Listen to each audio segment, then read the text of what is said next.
आप देख रहे हैं बीए न्यूज, खबर हमारी फैसला आपका। इस वक्त की बड़ी खबर। बरेली राज्यसभा सांसद संजय सिंह के निर्देशानुसार आम आदमी पार्टी का 16 सदस्य प्रतिनिधि मंडल बरेली कांड के पीड़ितों से मिलने के लिए जाने वाला था, जिसमें बरेली से 4 लोग जिसमें सुनीता गंगवार भी शामिल थी, उन्हें उनके आवास पर दिन निकलते ही पुलिस ने हाउस अरेस्ट कर लिया।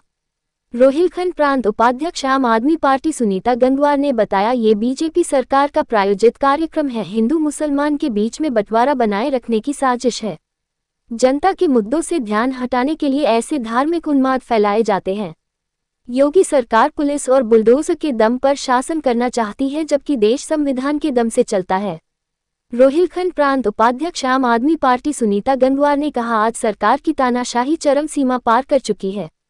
आम आदमी पार्टी को रोकने के लिए योगी सरकार की पुलिस पूरी तरह से तत्पर है, लेकिन अपराध को रोकने के लिए पूरी तरह से नाकाम हो चुकी है।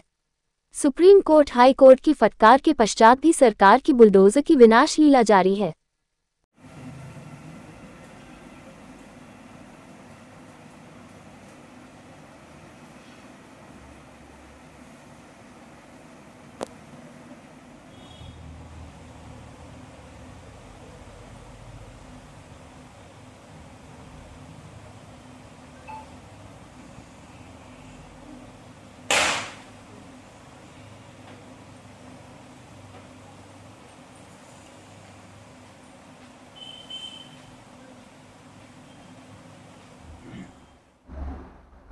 आज जो आपको हाउस अरेस्ट किया है, क्या नाम है? देखिए, जो ये बरेली में घटना घटी है, कांड हुआ है, तो इसके संबंध में हमारे राज्यसभा सांसद माननीय संजय सिंह ने 16 सदस्यीय एक प्रतिनिधि मंडल गठित किया था उस घटना में पीड़ित लोगों का हालचाल जानने के लिए। तो उसी संबंध में उन 16 सदस्यीय उसमें मेरा भी नाम था। तो आज हम लोग वहां जाने वाले थे, लेकिन हमें हमारे घर में ही हाउस अरेस्ट कर दिया गया। सुबह सुबह दिन निकलते ही पुलिस प्रशासन हमारे घर पे पहुंच गया और सभी पदाधिकारियों के घर पे पुलिस पहुंच चुकी है और सभी पदाधिकारी आज हाउस अरेस्ट है। कोई भी कहीं निकल नहीं पाया, बरेली तक पहुंचने में मैं यहाँ से 4 लोग थे और ये 4 हम लोग तो बरेली के हैं, लोकल के हैं। आज हम लोगों की वो आज़ादी छिन गई कि आज हम कहीं जा सकें। तो इस तरह से हम अपने ही गृह जनपद में आज़ाद नहीं हैं।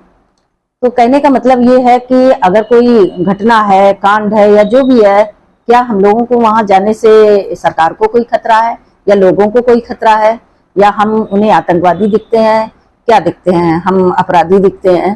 तो ये किस तरह की सोच सरकार के अंदर आ चुकी है कि लोगों को वहां जाने से रोका जाता है, विपक्ष को वहां जाने, किसी भी विपक्षी नेता को वहां जाने नहीं दिया गया और लगातार इस तरह से तानाशाही माहौल बना हुआ है सरकार का। और वो पुलिस प्रशासन के जरिए अपनी पूरी चरम सीमा पार कर चुकी है तानाशाही की। तो योगी सरकार आखिर चाहती क्या है? क्या वहां के उसे डर है कि ऐसी कोई सच्चाई है जो निकलकर लोगों तक पहुंच जाएगी, या उन्हें डर है कि कहीं विपक्ष को पता न लग जाए कि सच्चाई कुछ और है, या और मीडिया को भी नहीं जाने दिया जाता है यहाँ पर? उस घटना से संबंधित यहाँ पर कहीं भी कोई लोकल मीडिया की खबर नहीं आई है। तो ऐसा क्या है जो मीडिया, विपक्ष किसी को जाने नहीं दिया जा? इससे ये एक संदिग्ध मामला दिखता है कि लगता है कि जो दिखाया जा रहा है वो सच नहीं है, सच कुछ और ही है। कहीं लोग सच्चाई पता न लग जाए विपक्ष को या मीडिया को। तो इस तरह से जो है ये देश को चलाया जा रहा है। योगी सरकार पुलिस के दम पर, बंदूक के दम पर या लाठी के दम पर देश को चलाना चाहती है, जबकि देश चलता है संविधान से। आज संविधान की खुद सरकार धज्जियां उड़ा रही है, बुलडोजर कार्यवाही कर रही है, लोगों के घर तोड़े जा रहे हैं। एक बात बताइए, कितनी मुश्किल से कोई एक आम आदमी अपना घर बना पाता है अपनी जिंदगी में, अपने बच्चों के रहने के लिए? आप उस घर को जाकर तोड़ देते हैं, किस नियम के तहत तोड़ देते हैं? ये घर तोड़ने का संवैधानिक अधिकार नहीं है। ये सुप्रीम कोर्ट भी कह चुका है, हाई कोर्ट भी कह चुका है कि सरकार को कोई अधिकार नहीं है कि वो बुलडोजर की कार्यवाही करे, क्योंकि बुलडोजर कार्यवाही क्या है? एक पनिशमेंट है। आप पनिशमेंट दे रहे हैं। आप कैसे दे सकते हैं पनिशमेंट? आप पनिशमेंट का मतलब है कि आप खुद जज बन गए हैं, आप जजमेंट दे रहे हैं और जजमेंट के आधार पे आप पनिशमेंट दे रहे हैं। तो सरकार खुद ही न्यायपालिका का काम करने लगी है। तो ये नहीं करना चाहिए। सरकार कार्यपालिका है और कार्यपालिका को अपना काम करना चाहिए, न्यायपालिका को अपना काम करना चाहिए। तो सरकार खुद ही संविधान के दायरे को पार कर रही है। और कल की एक घटना है जो सुप्रीम कोर्ट में मुख्य न्यायाधीश सीजेआई के ऊपर जो इस तरह जूता फेंकने की कोशिश की गई है, कितनी शर्मनाक घटना है। और आज देश की सुप्रीम कोर्ट तक ये अंधभक्ति और गुंडागर्दी पहुंच चुकी है। आज देश की सुप्रीम कोर्ट सुरक्षित नहीं है, सुप्रीम कोर्ट के मुख्य न्यायाधीश सुरक्षित नहीं है, जजेस सुरक्षित नहीं है, तो फिर सुरक्षित कौन है?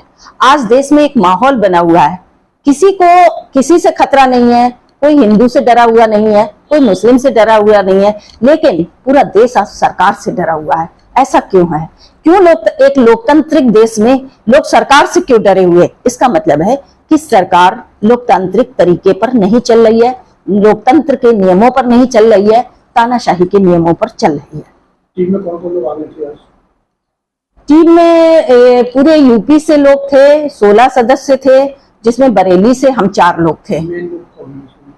उसमें हमारे उनकी जो दिलीप पांडे हैं, पूर्व विधायक दिल्ली के, वो हमारे मुख्य थे। उसमें उनकी अध्यक्षता में, वो उत्तर प्रदेश के सह प्रभारी, उनकी अध्यक्षता में ये टीम गठित की गई थी।